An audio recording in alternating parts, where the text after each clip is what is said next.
بسم اللہ الرحمن الرحیم۔ السلام علیکم، ویلکم ٹو ماہم کہانی۔ اگر آپ نیو ہیں تو چینل کو سبسکرائب کر دیجئے۔ ناول اچھا لگے تو پلیز لائک ضرور کیا کیجئے اور کمنٹ باکس میں ضرور بتایا کیجئے کہ آپ کو ناول کیسا لگ رہا ہے۔ چلتے ہیں ناول کی طرف۔ آپ سے پوچھا کسی نے، وہ اسے دیکھتے ہوئے سوال کر رہی تھی۔ شناور سٹا گیا۔ نہیں، میں نے سوچا تمہیں تعریف کر دیتا ہوں، آخر شادی کے بعد اتنا حق تو بنتا ہے میرا، جب چاہوں تمہاری تعریف کر سکوں۔ مطلب اسے اس کی تعریف کرنے کے لیے بھی اپنی بیوی کی اجازت کی ضرورت ہے۔ بیوٹی کا کمال ہے، اس نے لفظوں کو بے حد کھینچ کر ادا کیے تھے۔ شناور نے بڑی مشکل سے اپنا کہا اپنے منہ میں دبایا تھا۔ مطلب صاف تھا، کل والی بات سیدھا دل پر لے کے گئی تھی۔ اب چلیں کہ سارا دن یہیں رکنے کا ارادہ ہے؟ اسے یوں ہی کھڑا دیکھ کر اس نے گھبرا کر کہا تھا۔ جس پر وہ ہاں میں سر ہلاتا اس کے پیچھے پیچھے ہی سیڑھیاں اترنے لگا۔ وہ دونوں ایک ساتھ نیچے اترتے پیارے لگ رہے تھے۔ جو بھی انہیں دیکھ رہا تھا اس کے منہ سے ماشاءاللہ پسل رہا تھا۔ شناور شاندار پرسنالٹی کا مالک تھا، لیکن انایا وہ واحد لڑکی تھی جو اس کے ساتھ سب سے زیادہ جچتی تھی۔ السلام علیکم۔ وہ مسکراتے ہوئے کرسی کھینچ کر بیٹھی تھی، جبکہ اس کا اتنا خوشگوار انداز سب کو مسکرانے پر مجبور کر گیا تھا۔ یہ بھی آج پہلی بار ہوا تھا کہ وہ اپنے کمرے سے خوشی خوشی نکلی تھی، ورنہ سب کو تو یہ لگتا تھا کہ اسے زبردستی کمرے سے نکالا جاتا ہے۔ وعلیکم السلام۔ دادا جی نے مسکراتے ہوئے اس کے سر پر ہاتھ پھیرا تھا، جبکہ باقی سب بھی مسکرا رہے تھے۔ آج انایا نہیں ہے۔ ٹیبل پر اس نے انایا کا ذکر جان بوجھ کر کیا تھا، جبکہ مگزم سامنے ہی پلیٹ میں کھانا نکال رہا تھا۔ نہیں، وہ ابھی تک باہر نہیں نکلی، آتی ہوگی تھوڑی دیر میں، دادا جان نے جواب دیا۔ رسم ہوتی ہے نا دلہن کے لیے ناشتہ لے کر جانے کی، کیا زراور بھائی کے لیے ناشتہ لے کر جائیں گے؟ اس نے بابا کی طرف دیکھتے ہوئے پوچھا تھا۔ سوری، آپ مکرم کے بابا ہیں تو میرے بھی بابا ہوئے نا۔ وہ اپنی بات کی درستگی کرنے لگی تو وہ مسکرا دیے۔ آپ مجھے بابا کہو، انکل کہو، یا پھر بے شک تایا ابو کہہ دو، جو تمہیں بہتر لگے۔ وہ اب تک اس کے اتنے خوشگوار انداز پر حیران تھے۔ وہ پہلی بار اس طرح کھل کر ان سے بات کر رہی تھی۔ بابا ٹھیک رہے گا کیا؟ اس نے دادا جان کی طرف اجازت طلب نظروں سے دیکھتے ہوئے کہا تھا، جس پر انہوں نے فوراً ہاں میں سر ہلا دیا تھا۔ بتائیں بابا کہ ہم ناشتہ لے کر جائیں گے۔ وہ اپنی پرانی بات پر واپس آئی تھی۔ نہیں میری جان، ایسا نہیں ہوگا، کیونکہ ہم نے زراور کو خود سے الگ کیا ہے، اسے لا تعلق کیا ہے 4 سال تک۔ ہم اس سے کسی طرح کا کوئی تعلق نہیں رکھیں گے جب تک اس کی سزا مکمل نہیں ہو جاتی۔ جواب دادا جان نے دیا تھا۔ اوہ، میں بھول گئی تھی، سوری، کوئی بات نہیں، ہم 4 سال بعد ناشتہ لے جائیں گے۔ ویسے 4 سال میں دونوں کے 4-5 بچے ہو جائیں گے، اس نے ہنستے ہوئے کہا، جس پر کھانا کھانے میں مصروف مگزم نے پہلی بار اسے دیکھا تھا۔ اس کی زبان بھی کھلی رہتی تھی، بالکل انایا کی طرح۔ یہ بات اسے آج پتہ چلی تھی۔ 4-5 تو نہیں بھابھی جان، لیکن 1-2 ضرور ہو جائیں گے۔ ناشتہ تیار ہے؟ اچانک آتے شناور نے اس کو جواب دیتے ہوئے ملازمہ کی طرف دیکھا تھا، جو ابھی کچن سے نکلی تھی۔ جی شاہ جی، کھانا تو میں نے تیار کر دیا ہے، لیکن دادا جان کہہ رہے ہیں۔ وہ دادا جان اب کیا کہہ رہے تھے؟ کل سے جو کچھ کہہ چکے ہیں وہ کم ہے کیا؟ اس نے ملازمہ کو گھور کر دیکھا تھا، جبکہ دادا جان تو اپنے پر ہونے والے اس کمنٹ پر سلگ اٹھے۔ کیا مطلب ہے تمہارا بدتمیز؟ اب کیا کہہ دیا ہم نے؟ وہ اسے گھورتے ہوئے سخت لہجے میں گویا ہوئے۔ کچھ رہ تو نہیں گیا ہے آپ کے کہنے کے لیے، اور آپ نے جو کچھ کہا ہے وہ دہرا کر میں اپنا وقت برباد نہیں کرنا چاہتا۔ میں زراور اور زرشے کے لیے ناشتہ لے کر جا رہا ہوں۔ پہلے دن کی دلہن ہے وہ، زراور کبھی بھی کچن میں جانے نہیں دے گا۔ چلو انایا، ناشتہ وہیں کریں گے۔ اس نے بڑے ہی حق سے انایا کا ہاتھ تھامتے ہوئے باہر کی راہ لی تھی۔ تم ہماری اجازت کے بنا اس طرح سے اس کے لیے ناشتہ لے کر نہیں جا سکتے۔ ہم نے اسے لا تعلق کیا ہے، ہم ان سے خفا ہیں۔ تمہیں یہ بات سمجھ میں کیوں نہیں آتی ہے؟ اس گھر کا کوئی فرد اس سے ملنے نہیں جا سکتا۔ دادا جان اٹھ کر کھڑے ہو گئے تھے، ان کے لہجے میں غصہ صاف ظاہر تھا۔ لگتا تھا اب وہ اس کی شرارتوں سے تنگ آ چکے تھے۔ خفا آپ ہیں دادا جان، میں یا انایا نہیں، اور نہ ہی اس گھر میں کوئی اور اس سے ناراض ہے۔ صرف آپ نے ہی اپنے ارد گرد یہ اصولوں کی دیوار قائم کر رکھی ہے، ورنہ اس کے یہاں رہنے پر کسی کو بھی کوئی مسئلہ نہیں تھا۔ جو سزا مگزم کو ملی تھی آپ نے اس سے پوچھا کہ وہ سزا وہ کسی اور کے لیے چاہتا ہے؟ وہ جانتا ہے اس نے 4 سال گھر سے دور کس طرح سے زندگی کاٹی ہے، تو کبھی بھی اپنے بھائی کے لیے وہ دن واپس نہیں لانا چاہے گا جو اپنی زندگی میں دیکھ چکا ہے۔ جہاں تک بات تایا جان کی ہے تو انہوں نے بس یہی کہا تھا کہ زراور کو سزا ملنی چاہیے۔ انہوں نے یہ نہیں کہا کہ 4 سال کے لیے اسے خود سے دور کر دیا جائے۔ وہ سمجھ سکتے ہیں کہ وہ ہم سب کے بغیر نہیں رہ سکتا۔ وہ پڑھائی تک کے لیے اپنے گھر سے دور نہیں گیا تھا، آپ نے اسے 4 سال کے لیے خود سے دور کر دیا۔ وہ سب کے بنا نہیں رہ سکتا۔ دادا جان، اس چھوٹی سی بات کو آپ نے مسئلہ بنا دیا ہے۔ وہ لڑکی جس کے ساتھ زیادتی ہوئی ہے، جس کے ساتھ زبردستی کی گئی ہے، وہ خود اپنے شوہر کا ساتھ نبھانے اس کے ساتھ جا چکی ہے، اسے معاف کر کے، لیکن آپ نے اسے معاف نہیں کیا۔ کہیں لوگ آپ پر ناانصافی کا الزام نہ لگا دیں۔ اس گھر میں جو کچھ بھی ہوا ہے نا، اس سے مسئلہ صرف اور صرف آپ کو ہے اور کسی کو یہاں کوئی مسئلہ نہیں ہے۔ دادا جان کو غصے میں دیکھ کر وہ بھی اپنے آپے سے باہر ہو گیا تھا۔ اس کی زبان میں جو کچھ آیا وہ بولتا چلا گیا تھا، جبکہ دادا جان بس اسے دیکھ کر رہ گئے۔ انہوں نے اپنے پوتے کو خود سے الگ کیا تھا، اس بات کا احساس انہیں بھی تھا۔ وہ بھی دکھی تھے سب کی طرح۔ وہ بھی اپنے سب سے فرما بردار پوتے کے بنا آج ناشتہ کرتے ہوئے خالی پن محسوس کر رہے تھے، لیکن وہ یہ بھی جانتے تھے یہاں ہر کوئی انہیں گنہگار سمجھ رہا ہے، لیکن اب بہت ہو چکا تھا۔ شاید مکرم کے علاوہ ان کی فیلنگز کو اور کوئی نہیں سمجھ سکتا تھا۔ وہ اس کے سامنے آتے ہوئے عنایا کا ہاتھ تھام کر اسے اپنے قریب کر گئے۔ عنایا، اپنے شوہر کو بتاؤ کہ اب تک تم اس آدمی کے ڈر سے سو نہیں پاتی ہو، اس کے خوف کی وجہ سے اسے بتاؤ کہ اس رات اس اندھیرے میں تم نے کیسا محسوس کیا تھا۔ اسے بتاؤ کہ تم ہر چیز بھلا کر آگے بڑھ چکی ہو۔ اگر ہاں تو ہم بھی ابھی اور اسی وقت مخزن کو معاف کرتے ہیں اور زراور کو واپس اس گھر میں لائیں گے۔ کیا تم اس شخص پر پہلے کی طرح اعتبار کر کے اسے وہ مقام دے سکتی ہو جو کبھی اس شخص نے تمہارے دل میں اپنے لیے بنایا تھا؟ وہ مخزن کی طرف اشارہ کرتے ہوئے بولے تو عنایا نے ایک خوفزدہ سی نظر اس کے چہرے پر دیکھا اور پھر نظر جھکا کر نفی میں سر ہلا گئی۔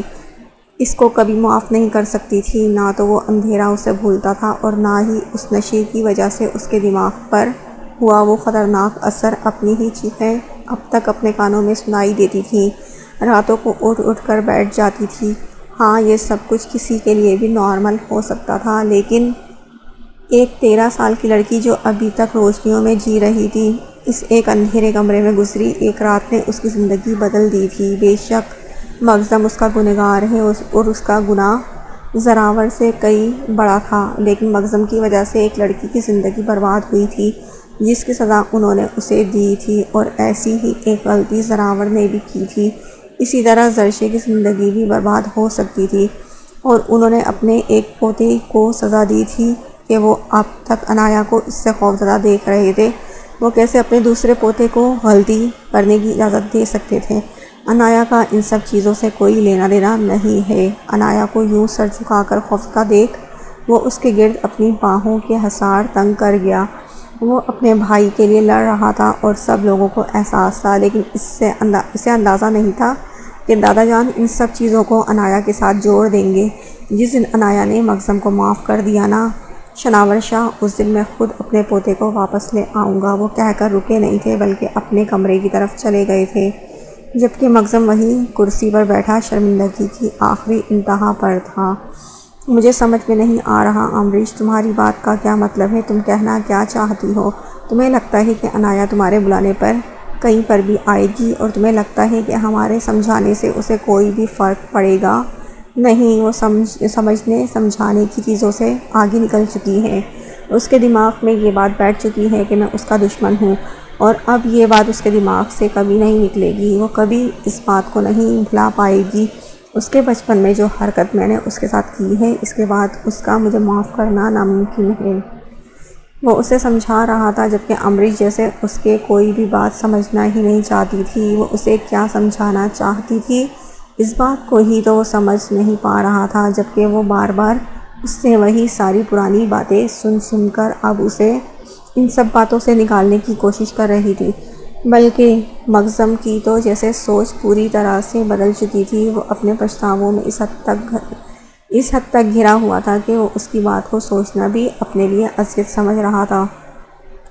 وہ صرف ایک کوشش کرنا چاہتی تھی، عنایا سے معافی مانگنے کی، اسے زندگی کی طرف واپس لانے کی، لیکن شاید وہ اس کا ساتھ ہی نہیں دینا چاہتا تھا۔ اسے آج ہی اس بات کا احساس ہوا تھا کہ ان دونوں کی زندگی ایک ہی جگہ پر رکی ہوئی ہے۔ وجہ وہ دونوں خوش تھے۔ اس نے اپنی منچاہی لڑکی سے شادی کر لی تھی، اس کے ساتھ نئی زندگی کی شروعات کر چکا تھا، لیکن عنایا کے دماغ سے اب تک وہ سب کچھ نکلا ہی نہیں تھا۔ وہ ابھی تک اس رات کی قید میں تھی جو اس نے اس کمرے میں گزاری تھی۔ وہ نشہ اب تک اس کے دماغ پر اثر انداز ہو رہا تھا جو مغزم نے اسے اس وقت دیا تھا۔ اس کی نیت صرف اور صرف عنایا کو اپنی بات منانے کی تھی، لیکن عنایا کے دماغ نے اس رات کو پوری طرح سے اپنے اوپر اثر انداز کر لیا تھا، اور اس کی وجہ وہ نشہ تھا جو صرف ایک نارمل دوائی سمجھے ہوئے تھا۔ بعد میں اسے پتہ چلا تھا کہ یہ نشہ خطرناک سے خطرناک مجرم کو جرم قبول کرنے کے لیے دیا جاتا ہے، یا کسی کو سزا سے بچانے کے لیے، یا اکثر بے گناہ لوگوں کو یہ نشہ دیا جاتا ہے تاکہ وہ کوئی بھی الزام اپنے سر لے لیں، اور اس سے وہ بھرپور فائدہ بھی اٹھاتے تھے۔ یہ نشہ ایک میڈیسن میں ڈال کر دیا جاتا تھا، اور اس وقت یہ نشہ پاکستان میں تو کیا دیگر کئی ممالک میں پوری طرح سے بین کر دیا گیا تھا۔ اس وقت اسے اندازہ نہیں تھا کہ یہ نشہ اتنا خطرناک ہو سکتا ہے۔ مغزم اکثر سوچ رہا، اس نے عنایا کو صرف ایک کمرے کی حد تک رکھا تھا، اور اس کے بعد جیسا کہ اس کے ڈاکٹر نے اس سے کہا تھا، اس انسان کو ایک کمرے میں بند کر دینا، اور اس نے اسے اس کمرے میں قید کر لیا تھا۔ وہ تقریباً 4 گھنٹے اس کمرے میں رہی تھی، اور ان چند گھنٹوں میں ہی عنایا کی زندگی بدل گئی تھی۔ وہ صرف 13 سال کی تھی کہ اس کا ذہن بالکل ویسا ہی تھا جیسا ایک 13 سال کی بچی کا ہوتا ہے۔ عنایا کو اس بند کمرے میں اپنی ہی چیخیں گونجتی ہوئی سنائی دے رہی تھی۔ وہ اپنی ہی چیخوں سے خوفزدہ ہو کر اور زیادہ چیخ رہی تھی۔ وہ کمرہ بیسمنٹ میں تھا، جس کی وجہ سے اس کی آواز کسی نے بھی باہر تک نہ سنی، اور نہ ہی اس طرف کسی کا آنا جانا تھا۔ پہلے مغزم نے سوچا تھا وہ اسے اپنے کمرے میں بند کر دے گا، لیکن وہ ایسا نہ کر سکا، کیونکہ اسے لگا تھا عنایا شور مچائے گی۔ یہی وجہ تھی کہ اس نے اسے اسٹور روم میں بند کر دیا تھا، لیکن اگر اسے پتہ ہوتا کہ یہ نشہ عنایا کی زندگی اس طرح سے اس کی زندگی پر اثر انداز ہو سکتا ہے تو وہ شاید ایسی غلطی کبھی بھی نہیں کرتا۔ اب عنایا کی حالت دیکھ کر وہ ہر پل پچھتا رہا تھا۔ وہ ہر گزرتے لمحے کے ساتھ خود کو عنایا کا مجرم تصور کر رہا تھا۔ وہ اس سے اتنی زیادہ خوفزدہ کیوں ہے وہ سمجھ چکا تھا۔ یہ سب کچھ صرف ایک سوچ کے تحت ہو رہا ہے۔ اب عنایا اس کی اپنی زندگی کا ولن سمجھ چکی ہے۔ وہ اسے اپنا دشمن سمجھتی تھی، اور اب کبھی بھی یہ بات اس کے ذہن سے نہیں نکل سکتی تھی، اور نہ ہی مغزم اس حوالے سے کبھی بھی کچھ کر سکتا تھا۔ اور یہی بات وہ امریش کو سمجھانے کی کوشش کر رہا تھا، جو مسلسل عنایا سے معافی مانگنے کے لیے کہہ رہی تھی، جبکہ وہ اسے سمجھانے کی کوشش کر رہا تھا کہ اس کے سامنے آتے ہی عنایا بری طرح سے کانپنے لگتی ہے، اور اس واقعے کے بعد عنایا نے جو کچھ برداشت کیا تھا وہ کم تو نہیں تھا کہ وہ اسے ایک بار پھر سے اذیت میں گھسیٹے۔ لیکن پھر بھی امریش ایک ہی بات بار بار کر رہی تھی، اور اب وہ مزید اس کی بات کو ٹال نہیں سکتا تھا۔ وہ اس کی بات کو مان چکا تھا، لیکن ایک بات پھر بھی واضح تھی کہ عنایا کبھی بھی ان دونوں کے کہنے پر کہیں باہر ملنے کے لیے نہیں آ سکتی تھی، اور اب تو شناور ہر وقت اس کے ساتھ رہتا تھا۔ کیا وہ اسے ان دونوں سے ملنے کی اجازت دے گا؟ کبھی بھی نہیں۔ وہ اس کا محافظ تھا، وہ بھی اس کے سامنے آ کر واپس اندھیرے میں لے جانے کے بارے میں نہیں سوچ سکتا تھا۔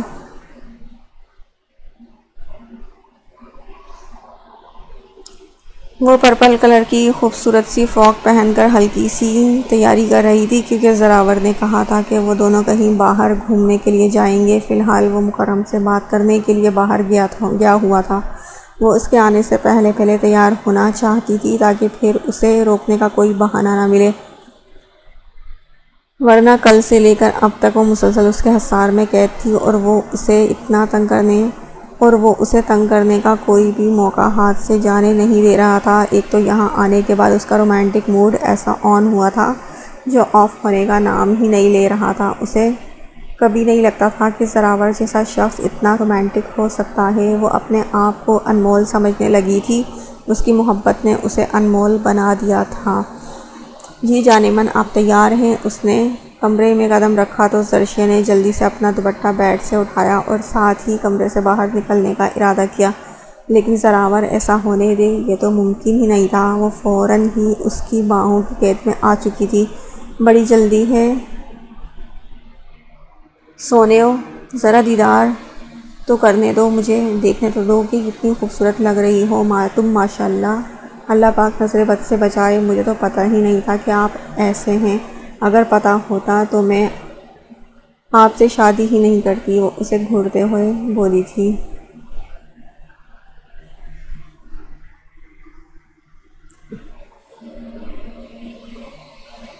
اچھا جی، تو یہ بات ہے، لیکن جانو آپ شادی کے لیے تو ویسے بھی تیار نہیں تھی، شادی تو میں نے کی ہے آپ کی مرضی کے خلاف زبردستی، اور پھر اگر میں شادی زبردستی کر سکتا ہوں تو پھر اب تو آپ اس دیو کی قید میں آپ ساری زندگی آ چکی ہیں۔ جب اچانک ہی انہیں نیچے سے آوازیں آنا شروع ہوئی، اسے نیچے سے عنایا کی آوازیں آ رہی تھی، پھر اگلے ہی لمحے وہ اس کا حصار توڑ کے نیچے کی جانب بھاگی تھی۔ وہ بھی مسکراتے ہوئے اس کے پیچھے ہی آنے لگا تھا۔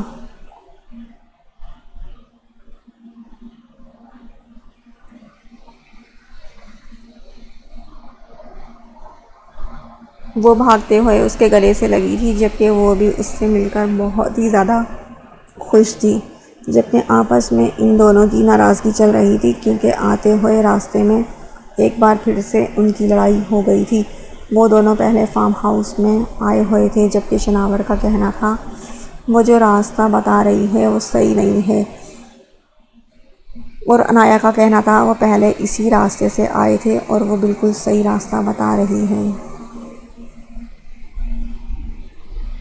وہ پہلے دادا جان اور زراور کے ساتھ پکنک منانے کے لیے یہاں آ چکی ہے، لیکن شناور نہ صرف اپنی بات پر ڈٹا رہا جبکہ راستہ بھی چینج کر دیا اور پھر اسے یہاں پہنچا دیا۔ اس سے پہلے تو اندازہ نہیں تھا کہ یہ دونوں راستے فارم ہاؤس تک جاتے ہیں، لیکن بعد میں اسے پتہ چل گیا تھا، جس پر اس نے اس سے اچھی خاصی لڑائی بھی کی تھی، لیکن شناور نے اسے بتایا تھا کہ اس کے ساتھ زیادہ وقت گزارنے کے لیے اس نے جان بوجھ کر لمبا راستہ لیا ہے، اسی لیے اب تک ان کی ناراضگی برقرار تھی۔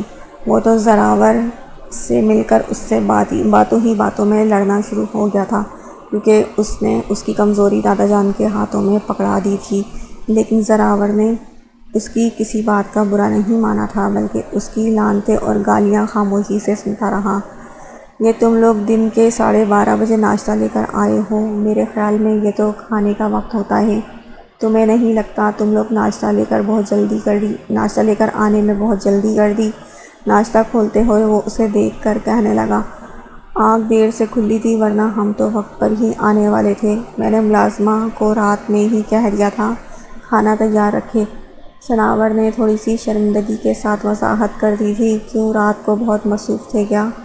اس نے آنکھ دبا کر بہت کم آواز میں کہا تھا۔ اس کے زمائی بات پر شناور نے کہا لگایا، ہاں میں بہت مصروف تھا، ساری رات کسی کے گارڈ کی طرح ان کی چاکلیٹ کی حفاظت کرتا رہا ہوں، جو ان میڈم نے بری طرح سے پکڑ رکھی تھی، مجھے ڈر تھا کہیں کوئی ان کی نیند کا فائدہ اٹھا کر ان کی چاکلیٹ نہ کھا جائے، لیکن یہ خود ہی بہت ہی کمال کی گارڈ ہیں، ایسے پکڑ رکھی تھی اس نے چاکلیٹ کے مجال ہے بندہ نکال لے، سوتے ہوئے بھی کیا حفاظت کرتے ہیں اپنی چاکلیٹ کی، نہ جانے کس کھوتے نے اسے وہ چاکلیٹ دی تھی۔ اس نے زراور کے ساتھ اپنا دکھ بانٹتے ہوئے بتایا، جس پر زراور کا نہ رکنے والا کہا اسٹارٹ ہو گیا، وہ کھوتا میں ہوں یار، میں نے تو صرف قسم دی تھی کہ ایک سے زیادہ نہ کھائے، زیادہ میٹھا اس کے لیے اچھا نہیں ہے، مجھے تھوڑی پتہ تھا، میں نے اس کو 5 چاکلیٹ دی تھی اور 4 اس نے رات کو ہی کھا لی تھی، اس لیے میں نے سوچا تھا ایک صبح کھا لے۔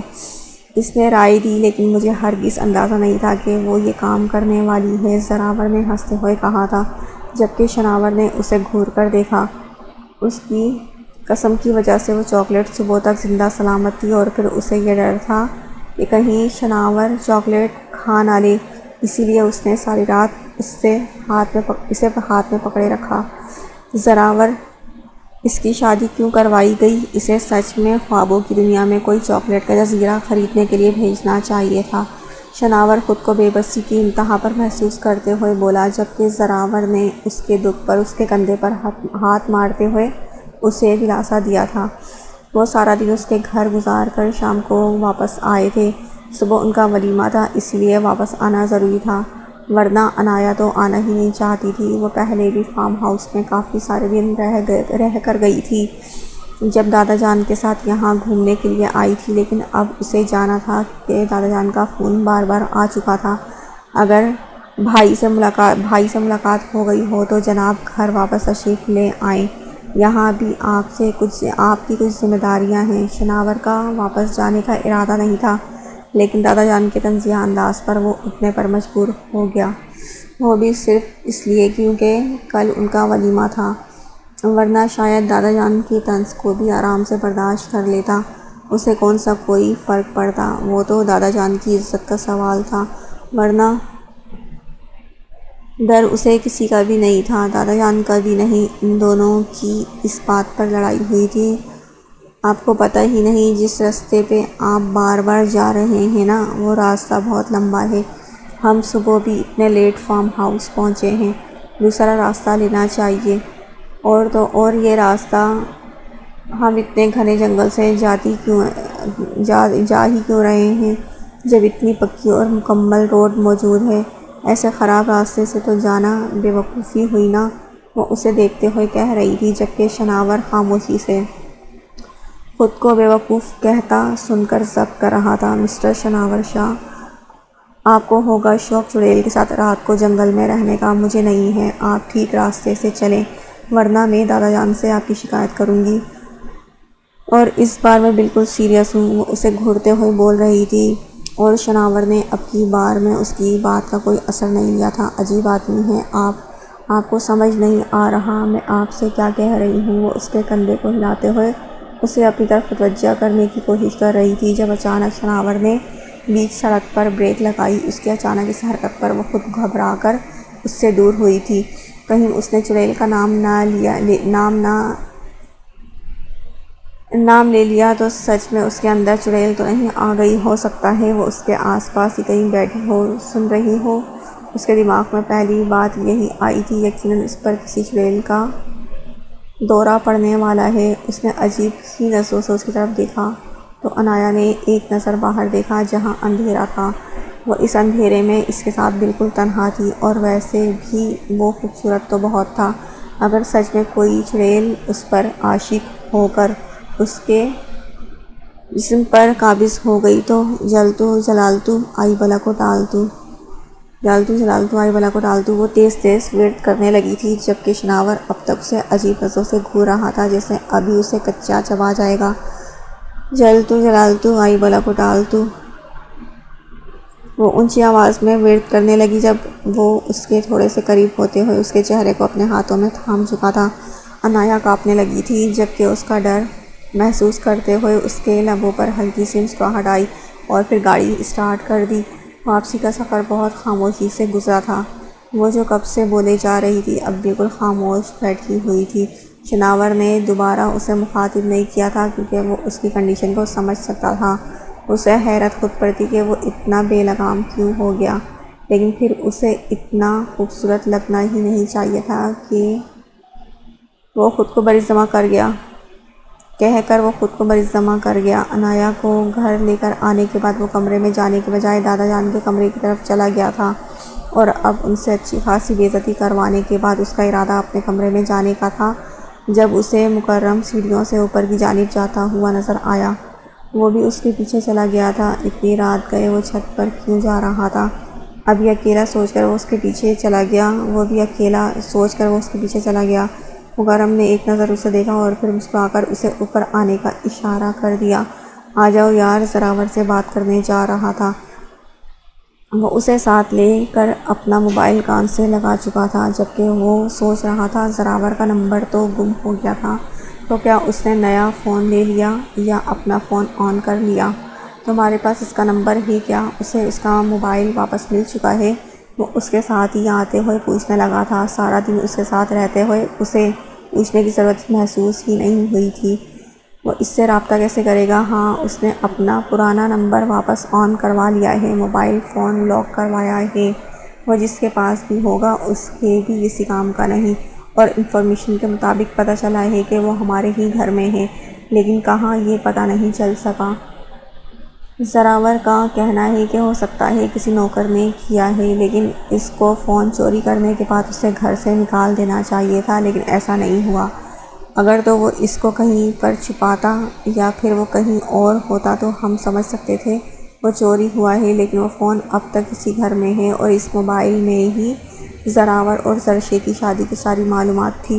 وہ نکاح کی ویڈیو اور تصویریں جو ان چینل پر وائرل ہو گئیں، وہ ساری کی ساری اس موبائل میں تھی، اور زراور کو لگتا ہے کہ موبائل کسی نے اسی نیت سے اٹھایا ہے تاکہ وہ ان چیزوں کو وائرل کر سکے۔ ہمارے گھر میں ہمارا ایسا کوئی دشمن نہیں ہے جو اس طرح کی کوئی بھی حرکت کرتا، تو مجھے سمجھ میں نہیں آ رہا کہ یہ سب کچھ کس نے کیا ہے۔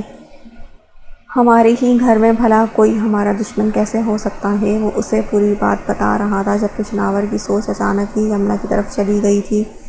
مجھے پتہ نہیں کیوں لگتا ہے کہ یہ حرکت یمنا کی ہے، کیونکہ وہ زراور سے شادی کرنا چاہتی تھی، اور زرشے کے ہوتے ہوئے تو ایسا ممکن ہی نہیں تھا، تو مجھے تو یہی لگتا ہے کہ یہ حرکت اس نے کی ہے، لیکن اس لڑکے کے پاس اتنا دماغ نہیں ہے کہ یہ ویڈیوز اور تصویریں وہ کسی نیوز چینل تک پہنچا سکے۔ اس چیز کے پیچھے کسی اور کا دماغ استعمال ہوا ہے، اور وہ تو ہر وقت چاچی کے ساتھ رہتی ہے، تو سچ کہوں تو مجھے ان پر بھی شک ہے۔ جس دن سے انائش گھر واپس آئی ہے نا، وہ کچھ عجیب سی ہو گئی ہے۔ مجھے کل رات چاچا اور چاچی کے کمرے سے لڑائی کی آوازیں آ رہی تھی۔ چاچی کہہ رہی تھی کہ چاچا کو اپنی جائیداد کا حصہ مانگنا چاہیے، کیونکہ سب کچھ دادا جان کے ہاتھ میں ہے، تو چاچی کو تو کچھ بھی نہیں ملے گا، کیونکہ چاچی کا کوئی بیٹا ہی نہیں۔ اگر کل کو دادا جان کو کچھ ہوتا تو ان کے حصے میں کچھ بھی نہیں آئے گا۔ مجھے ان کی باتیں بہت عجیب لگیں، لیکن چاچی جان کی سوچ کو میں زیادہ دیر سن نہیں پایا۔ مجھے غصہ آنے لگا تھا، اسی لیے میں اپنے کمرے میں چلا گیا، لیکن مجھے لگتا ہے کہ ممکن ہے کہ انہوں نے یہ کام کروایا ہو یا ان کا کوئی ہاتھ ہو۔ باقی تم بہتر جانتے ہو۔ میں کمرے میں جا رہا ہوں، عنایا انتظار کر رہی ہوگی۔ وہ اپنی بات مکمل کرتا سیڑھیاں اتر گیا تھا، جبکہ مکرم گہری سوچ میں تھا۔ چاچی بیگم اس حد تک جا سکتی تھی کہ وہ اپنے ہی خاندان کو نیوز چینل پر بدنام کرنے کے لیے کوشش کریں۔ اگر ہاں تو یہ بات اسے چاچا جان سے نہیں چھپانی چاہیے۔ اتنے سالوں میں چاچی بیگم کے ساتھ رہتے ہوئے وہ ان کی نیت اور سوچ کو بہت اچھے طریقے سے سمجھتا تھا، بلکہ وہی نہیں، تمام افراد یہ بات بہت اچھے طریقے سے سمجھتے تھے کہ چاچی بیگم کس طرح کی خاتون ہیں۔ یہی وجہ تھی کہ کوئی ان پر اعتبار نہیں کرتا تھا، اور نہ ہی وہ ان پر اعتبار کر سکتا تھا۔ لڑکی، یہ کیا طریقہ ہے؟ ایک تو ایک جگہ پر بیٹھ نہیں سکتی، کبھی یہاں تو کبھی وہاں، آخر مسئلہ کیا ہے؟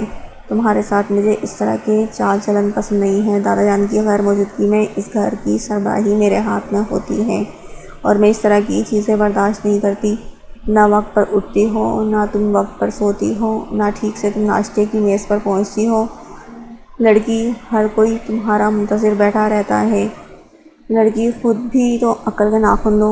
یہ تربیت کی ہے تمہاری خالہ نے تمہاری۔ وہ اپنے کمرے کی طرف جا رہی تھی جب چاچی بیگم نے اس کا راستہ روک لیا۔ وہ انہیں دیکھ چکی تھی، انہیں سمجھ چکی تھی، لیکن براہ راست ان کی ملاقات پہلی بار ہو رہی تھی۔ یہ عورت تھی اس کی ماں کی سوتن، جس سے وہ نہ جانے کتنے سالوں سے بے تحاشا نفرت کرتی آئی تھی۔ آج اس سے ملنے کے بعد اسے یہی لگ رہا تھا کہ وہ نفرت کے قابل ہی ہیں۔ وہ کتنی ہی دیر آنکھوں میں نفرت لیے اسے دیکھتی رہی، لیکن پھر اچانک ہی اس کی آنکھوں میں آنسو بھر آئے، اور اپنی آنسو صاف کرتی ان کے سامنے ہاتھ جوڑ چکی تھی۔ چاچی بیگم تو اس کی بدلتی صورت دیکھ کر پریشان ہو گئی تھی۔ آئی ایم سوری آنٹی، مجھے نہیں پتہ تھا یہ گھر آپ کے اصولوں کے مطابق چلتا ہے۔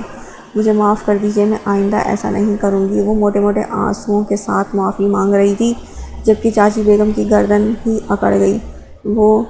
وہ تو ایک ہی روز میں اسے آسمان سے زمین پر گرا چکی تھی۔ وہ اب تک اسے بہت ہی کوئی چالاک لڑکی سمجھ رہی تھی، لیکن اب ان کی غلط فہمی دور ہو چکی تھی۔ یہ تو بہت ہی زیادہ اچھا ہو گیا تھا۔ اب وہ اس لڑکی کو اپنے پیروں کی جوتی کے نیچے رکھنے کا ارادہ رکھتی تھی۔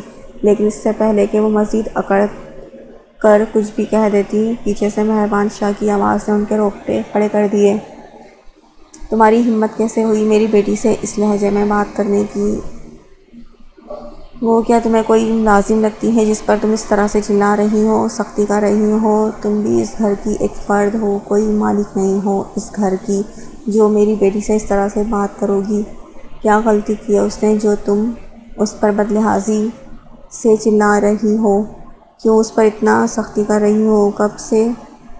کب تم نے اس کے لیے ناشتے کی میز پر انتظار کیا ہے، یا کب تم نے اس کے لیے رات کا کھانا شروع کرنے سے پہلے انتظار کیا ہے؟ کب کون سی جگہ پر تمہیں بے فضول نظر آتی ہے؟ تم اسے اس طرح سے بات کر رہی ہو جیسے…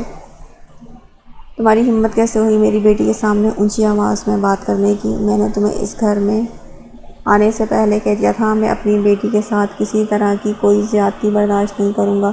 اگر عبداللہ کے ساتھ تمہارے رویے میں نے کوئی سوال نہیں اٹھایا تو اس کا یہ مطلب نہیں کہ تم میری بیٹی سے وہی رویہ رکھو گی۔ عبداللہ سمجھدار تھا، تمہاری فضولیات برداشت کرتا رہا، اس نے کبھی تمہارے سامنے آنے سے بدتمیزی نہیں کی، تمہارے سامنے آ کے بدتمیزی نہیں کی، کوئی الٹا سیدھا جواب نہیں دیا، جبکہ اگر وہ چاہتا تو تمہیں بہت اچھے طریقے سے تمہارے طنز کا جواب دے سکتا تھا، تمہارے فضول کے طعنوں کا جواب دے سکتا تھا، لیکن اس نے ہمیشہ ایک دائرہ تمہارے ارد گرد رکھا جسے وہ عزت کا دائرہ کہتا ہے۔ اس نے ہمیشہ تمہاری عزت کی، صرف اس لیے کیونکہ تم اس کی ماں کی جگہ اس گھر میں آئی ہو۔ اس نے تمہیں وہ عزت و احترام دیا جس کے تم قابل بھی نہیں تھی۔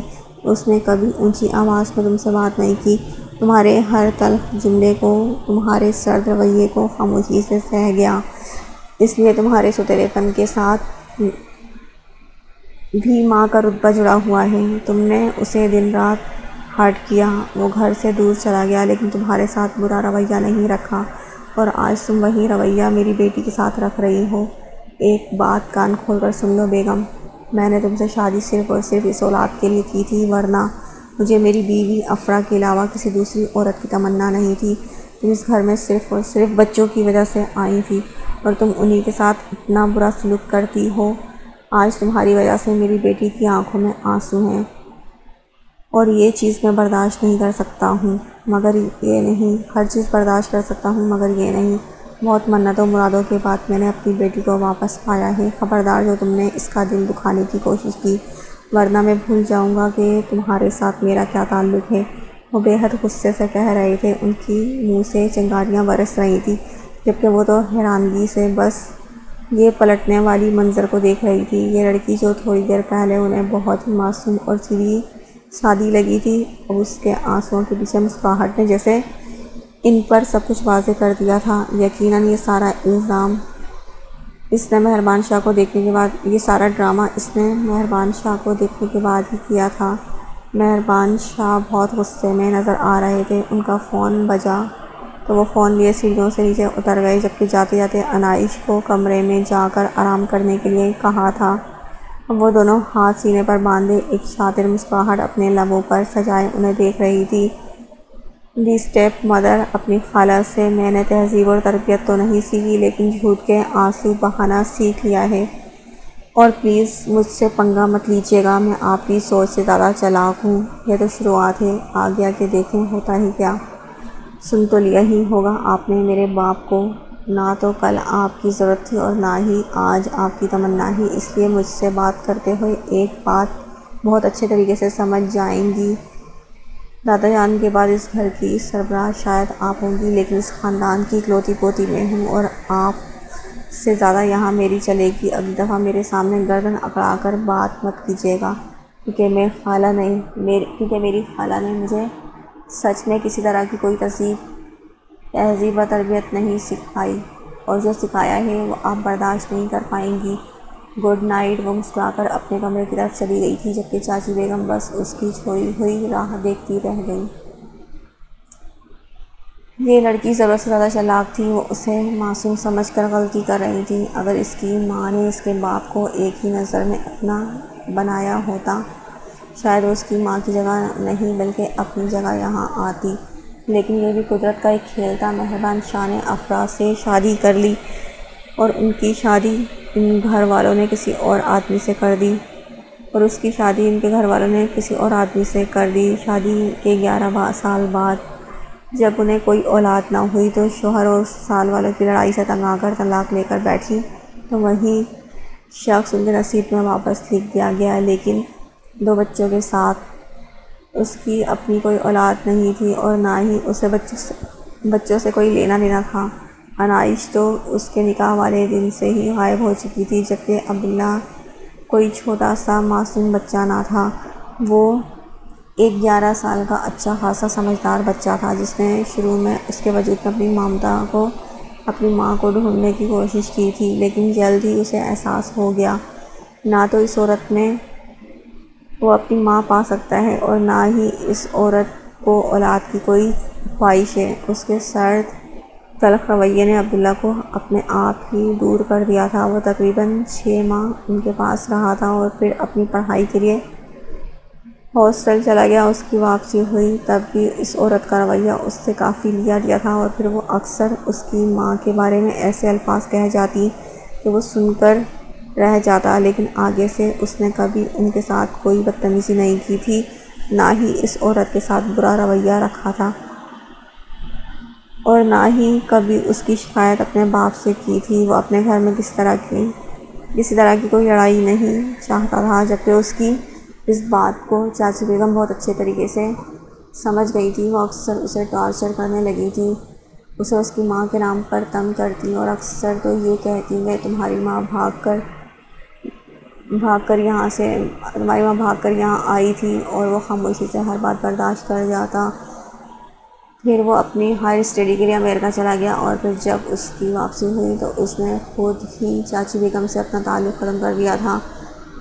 وہ نہ تو اس جگہ جاتا تھا جہاں وہ پائی جاتی تھی، اور نہ ہی خود سے کبھی انہیں مخاطب کرتا تھا۔ اس طرح یہ ستیلے پن کا رشتہ پیدا ہی نہیں ہوا، بلکہ ان کی سوچ سے کئی درجے آگے نکلی تھی۔ لیکن آج اسے ایک اور بات پتہ چلی تھی۔ مہربان شاہ عبداللہ کے ساتھ اس کے رویے سے واقف تھے۔ شاید یہی وجہ تھی کہ مہربان شاہ نے بھی کبھی انہیں کوئی اہمیت نہیں دی تھی۔ دائی امی کی غیر موجودگی میں وہ اس گھر کے نوکروں پر تو خوب حکم چلا پاتی تھی، لیکن اپنے شوہر کے دل میں اپنی جگہ کبھی بھی نہیں بنا پائی تھی۔ ان کے دل میں آج بھی صرف اور صرف افراح بستی تھی۔ ان کی روٹین کے بارے میں دادا جان بھی خوب جانتے تھے، لیکن گھر کی عورتوں کے جھگڑوں میں پڑنا بالکل بھی پسند نہیں تھا، اور پھر زراور اس بات کو لے کر اور پھر ڈر اسی بات کو لے کر اپنی بہو نے بحث نہیں کر سکتے تھے۔ یہی وجہ تھی کہ وہ ان معاملوں میں کبھی پڑے ہی نہیں تھے۔ ہاں، لیکن اکثر مہربان کی زندگی دیکھ کر انہیں افسوس ہوتا تھا کہ انہوں نے اپنے بیٹے کی زندگی کا ایک غلط فیصلہ کیا تھا۔